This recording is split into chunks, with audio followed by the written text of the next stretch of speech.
주택의 누수 책임은 누구에게 있을까요? 쉽고 빠른 부동산 상식은 복덕방 표소장. 공동주택에 거주하면서 겪을 수 있는 곤란한 상황 중 하나가 바로 누수 문제입니다. 누수 문제는 대부분 재산적 가치를 훼손하므로 반드시 그에 따른 책임 문제가 발생합니다. 아파트 끝층의 경우, 요즘 같은 장마철에 누수 문제가 발생하는 경우가 있으며 일반층의 경우 대부분 배관의 문제로 누수가 발생합니다. 단독주택의 경우 책임 소재가 대부분 명확하지만 아파트의 경우에는 각 세대가 포개어 있는 형태이므로 책임 소재를 가리는 것이 매우 중요합니다. 공동주택의 경우 두 가지로 구분해 볼 필요가 있는데요. 윗집의 전용 공간 부분에서 누수가 있다면 윗집의 소유자 또는 사용인이 수선 비용을 부담하여야 하며 윗집의 공용 부분에서 누수가 있다면 관리의 주체인 관리사무소로 연락하시어 하자 보수 요청을 하시면 되겠습니다. 앞부분에 잠시 언급한 꼭대기층의 경우 옥상 부분이 공용부이므로 관리사무소에 하자 보수 요청을 하시면 됩니다.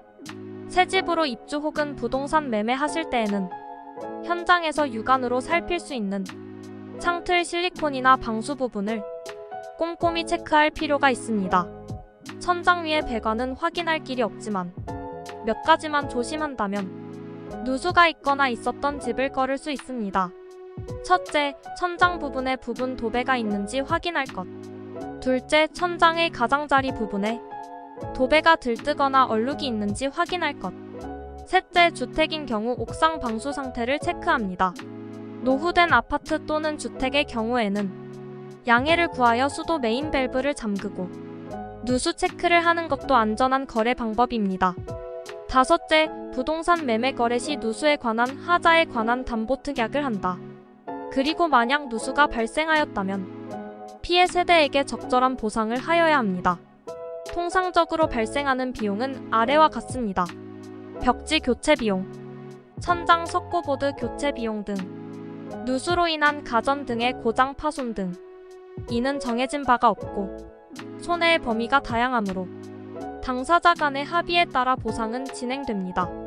전세 또는 월세의 임차인인데 누수가 발생한 경우에는 임차인의 고해 또는 과실이 있다면 임차인이 책임을 지어야 하며 임차인의 고해 또는 과실 없이 단순 노후나 설계의 불량 또는 시공의 하자에 따른 내용이라면 임대인이 조치하여야 할 것입니다. 누수 문제는 양측 모두에게 손해를 입히게 됩니다.